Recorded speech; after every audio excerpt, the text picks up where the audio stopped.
बिस्मिल्लाहिर्रहमानिर्रहीम। अस्सलामुअलैकुम dear students, आज हमने जीनोटाइप्स और इसके एग्ज़ाम के बारे में पढ़ना है कि जीनोटाइप क्या है और इसकी अक़साम कितनी है बेटा। तो सबसे पहले हम देख लेते हैं जीनोटाइप कि जीनोटाइप किसे कहते हैं। जीनोटाइप किसे कहते हैं। तो लास्ट टाइम में हमने इसकी डेफिनेशन देखे थे जीनोटाइप की, अब दोबारा देख लेते हैं। The specific combination of the specific combinations of genes in an individual is known as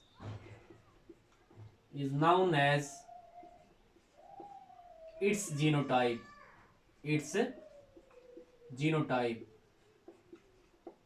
एक फर्द में, एक इंडिविजुअल में जो जीन्स का मखसूस कॉम्बिनेशन होता है उसे हम क्या कहते हैं, उसकी जीनोटाइप कहते हैं, उस फर्द की जीनोटाइप कहते हैं। हाँ जी, जीनोटाइप कैसे लिखेंगे हम। जीनोटाइप, हाँ जी, एक जानदार में जीन्स का मखसूस कॉम्बिनेशंस उसकी जीनोटाइप कहलाता है या जीनोटाइप कहलाती है। ठीक है।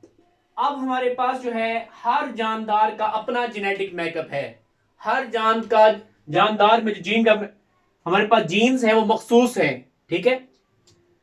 इसलिए हमारे पास हम कह सकते हैं कि मुख्तलिफ जानदारों में जो जेनेटिक मेकअप होता है वो डिफरेंट होता है, मुख्तलिफ हो सकता है। इसकी जो है दो बड़ी अकसाम होती हैं जीनोटाइप के। टाइप से अगर जिक्र करें हम, टाइप्स ऑफ जीनोटाइप, दो बड़ी अकसाम है इसकी। हाँ जी, उसको देख लेते हैं। एक को हम कहते हैं कि होमोजाइगस जीनोटाइप, होमोजाइगस जीनोटाइप, जबकि दूसरे को हम कहते हैं हेट्रोजाइगस जीनोटाइप, हेट्रोजाइगस जीनोटाइप। तो नाम से जाहिर है होमोजाइगस, जब भी वर्ड आ गया होमो का तो होमो का मतलब होता है सेम। होमो का मतलब क्या होता है, सेम। जबकि हिट्रो का मतलब होता है डिफरेंट, मुख्तलिफ। ठीक है। हाँ जी, तो होमोजाइगस जीनोटाइप कैसे बयान करेंगे कि such type of genotype, such type of genotype, हाँ जी, इन विच, जिसमें both alleles are similar, both alleles are similar, जिसमें दोनों अलील जो हैं, जो जीन का जोड़ा होता है, यानी अलील्स क्या हो, सेम हो, सिमिलर हो, एक जैसी हो। तो हम लिख सकते हैं हमारे पास एक जैसी अलील्स, हाँ जी, एक जैसी अलील्स के जोड़े को होमोजाइगस जीनोटाइप कहते हैं बेटा, होमोजाइगस जीनोटाइप कहते हैं। फॉर एग्जाम्पल, मिसाल के तौर पे हमारे पास जो है कैपिटल ए है, एक हमारे पास ये एलील्स है, एक स्मॉल ए है, या कैपिटल बी है, या स्मॉल बी है। तो ये एक जैसी है। ठीक है। तो इस जोड़े को या हमारे पास इन दोनों अलील्स को जो हमारे पास एक जैसी हो उन्हें हम क्या कहते हैं, ये होमोजाइगस जीनोटाइप है। जबकि हिट्रोजाइगस में कैसे बयान करेंगे, आपको पता है बेटा हिट्रो का क्या मुराद है। सच टाइप ऑफ जीनोटाइप, ऐसी जीनोटाइप इन विच जिसमें हाँ जी, डिफरेंट एलील्स आर प्रेजेंट, जिसमें मुख्तलिफ एलील शामिल हों। ठीक है, हाँ जी, ऐसी जीनोटाइप या जीनोटाइप की ऐसी किस्म, ऐसी जीनोटाइप जिसमें मुख्तलिफ एलील्स मौजूद हों। ठीक है, उनको हम क्या कहते हैं, उनको हम कहते हैं हेटेरोजाइगस। मिसाल के तौर पे capital A small A, capital A small A, capital B small B. तो ये जो है हेटेरोजाइगस कंडीशन है। ठीक है, ये होमोजाइगस कंडीशन है और ये हमारे पास जो है हेटेरोजाइगस कंडीशन है। तो ये दो बड़ी टाइप्स होती हैं। अब नेक्स्ट चलते हैं, ये ऐसी डेफिनेशन ही आती है बोर्ड में, differentiate between homozygous and heterozygous, define genotype. ठीक है, तो ऐसी डेफिनेशन बोर्ड में आती है। गिव एग्जांपल, ये आपने एग्जांपल देनी है। अब नेक्स्ट जो है वो है फिनोटाइप, के फिनोटाइप किसे कहते हैं। हाँ जी, फिनोटाइप को देख लेते हैं। फिनोटाइप, हाँ जी, appearance of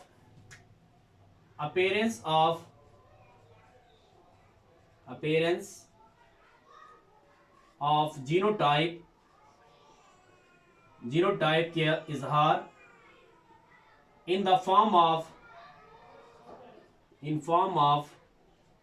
ट्रेड्स, या ट्रेड्स लिख सकते हैं या कैरेक्टरिस्टिक्स लिख सकते हैं, ट्रेड्स या कैरेक्टरिस्टिक्स।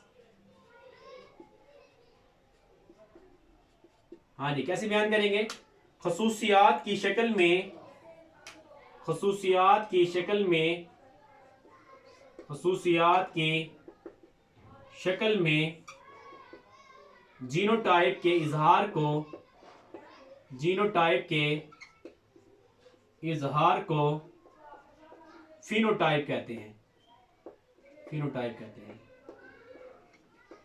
ठीक है, तो ये अलग से बोर्ड में आ सकती है फिनोटाइप, के फिनोटाइप किसे कहते हैं।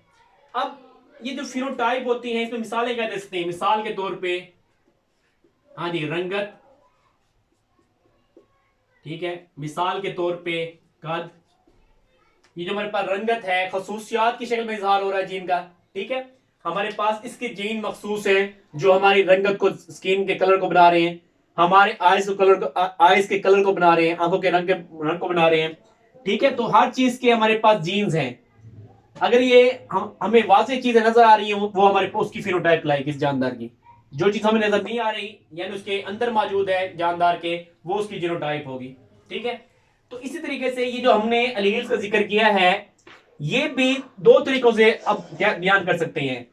एक एलील्स को हम कहेंगे डोमिनेंट एलील्स है, एक को हम कहेंगे रिसेसिव एलील्स है। तो उसको भी देख लेते हैं, डोमिनेंट एलील्स किसे कहते हैं, रिसेसिव एलील किसे कहते हैं। ऐसे भी डेफिनेशन आ सकती है कि differentiate between dominant and recessive alleles. Dominant कहते हैं गालिब को, रिसेसिव कहते हैं मगलूब को, छुपी हुई। ठीक है, dominant, dominant allele, recessive allele, recessive allele. तो डोमिनेंट का मतलब क्या होता है, मीनिंग आपको याद होना चाहिए हर एक के, डोमिनेंट गालिब, जबकि रिसेसिव मगलूब, छुपी हुई। हाँ जी, हम लिख सकते हैं यहां पे सच टाइप ऑफ एलील, हाँ जी, सच टाइप ऑफ एलील, ऐसी एलील, हाँ जी, which masks are prevents the expression of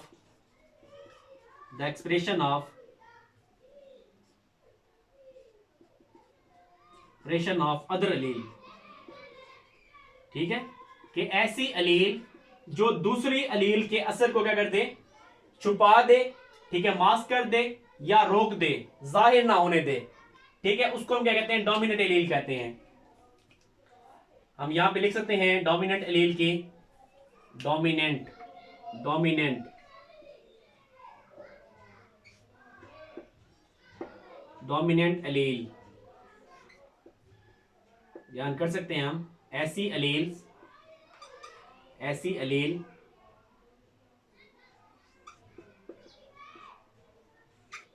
जो कि दूसरी अलील, हाँ जी, दूसरी अलील के असर को,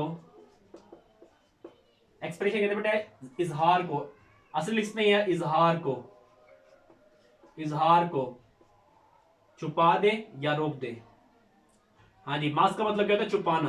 प्रिवेंट का मतलब होता है रोकना। छुपा दे या रोक दे, यानी जाहिर ना होने दे, तो उसको हम कहते हैं डोमिनेंट एलील है। फॉर एग्जांपल मेरे पास जो है, अभी हम देखेंगे कि इसकी मिसाल दी हुई है अल्बिनिज्म की। अल्बिनिज्म, अल्बिनिज्म का मतलब होता है भूरापन। भूरापन कि कुछ लोगों में हमारे पास जो रंगत होती है भूरी होती है, ब्राउन होती है। ये एक रिसेसिव ट्रेट है, रिसेसिव ट्रेट है, या रिसेसिव एलील की वजह से होती है ये। ठीक है, फॉर एग्जाम्पल हमारे पास जो है नॉर्मल, अब अगर नॉर्मल जो शख्स की रंगत है उसके लिए पिगमेंट्स कैपिटल ए हैं, या कैपिटल ए और स्मॉल ए है, तब भी भूरापन नहीं बनेगा। अगर ये दोनों स्मॉल आ जाएं, किस शख्स में ये अलील हैं स्मॉल ए, तो ये अल्बिनिज्म की तरफ इशारा करेगी। अल्बिनिज्म जो है इसको हो सकती है, यानी भूरापन जो है इसमें आ सकता है। तो ये हमने मुख्तलिफ कॉम्बिनेशन पढ़े हैं ये एलील्स के, ये भी हो सकती है, ये कॉम्बिनेशन बन सकता है, ये कॉम्बिनेशन बन सकता है। तो अगर ये कॉम्बिनेशन बनेगा तो भूरापन नहीं आएगा, ये कॉम्बिनेशन होगा ये भूरापन नहीं आएगा। अगर ये कॉम्बिनेशन बनेगा एलील का तब भूरापन आएगा, क्योंकि रिसेसिव ट्रेट है ये। तो ये इसकी हम मिसाल दे सकते हैं कि मिसाल के तौर पे अल्बिनिज्म मिसाल दे सकते हैं। अगर हमारे पास कैपिटल ए और स्मॉल ए है तब अल्बिनिज्म नहीं होगा बच्चा। ठीक है, तो ये हमारे पास जो है किस तरफ इशारा करती है, इसमें जो कैपिटल ए है ये डोमिनेंट है, जो स्मॉल ए है रिसेसिव है ये। ठीक है, और इसी तरीके से हमेशा जो है जो डोमिनेंट एलील होती है उसको हम किस में शो करते हैं? कैपिटल लेटर में। कैपिटल लेटर बड़े हरूफ में लिखते हैं, जैसे हम यहां देखा है। ठीक है, जबकि हमारे पास रिसेसिव की तरफ चले जाएं, दूसरी रिसेसिव एलील क्या कौन होती है भाई? रिसेसिव एलील तो नाम से ही जाहिर है मगलूब, छुपी हुई। हाँ जी, हम लिख सकते हैं ऐसी एलील, हाँ ये इंग्लिश में लिख दें सच type of allele, such type of allele, ऐसी एलील, हाँ जी, विच डू नॉट एक्सप्रेस, जिसका इजहार ना हो। ठीक है, जिसका इजहार ना हो उसे हम क्या कहते हैं? रिसेसिव एलील कहते हैं। और इसको हमेशा हम स्मॉल लेटर में लिखते हैं, स्मॉल लेटर में, रिटन एज स्मॉल लेटर, छोटे रूप में लिखा जाता है इसको। ठीक है, तो इसको बयान कर सकते हैं उर्दू में कि ऐसी एलील जिसका इजहार ना हो। ठीक है, जिसका इजहार ना हो, जो छुपी हुई हो। ठीक है, उसको कहते हैं मगलूब है ये। मिसाल के तौर पे कैपिटल ए स्मॉल ए, अब इसमें जो स्मॉल ए है, इस कैपिटल ए ने स्मॉल ए के असर को क्या कर दिया? खत्म कर दिया है। ठीक है, तो ये हम जो है आगे पढ़ेंगे, क्रॉस कराएंगे मेंडल्स के कवानीन में कैसे जो है इसके असर को छुपा दिया है। तो इसकी मजीद वजाहत जो है हम मेंडल के कवानीन में पढ़ेंगे इन एलील्स की। तो ये था आज का हमारा टॉपिक। तो इसको अच्छे तरीके से डोमिनेंट एलील्स और रिसेसिव एलील में फर्क आ जाता है। अल्बिनिज्म जो है एग्जांपल आ जाती है कि अल्बिनिज्म एग्जांपल है, किसकी एग्जांपल है? ठीक है, अल्बिनिज्म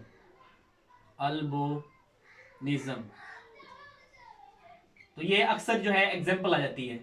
तो ये एक रिसेसिव ट्रेट है, रिसेसिव, जो कि रिसेसिव एलील की वजह से होती है। जब दोनों हमारे पास स्मॉल होंगे तब ये हमारे पास बीमारी हो सकती है, क्योंकि इसके लिए पिगमेंट्स जो होते हैं, पिगमेंट्स का होना जरूरी है। ठीक है, तो ये था आज की जो लेक्चर। इंशाल्लाह जो है नेक्स्ट लेक्चर में मुलाकात होगी। अल्लाह हाफिज।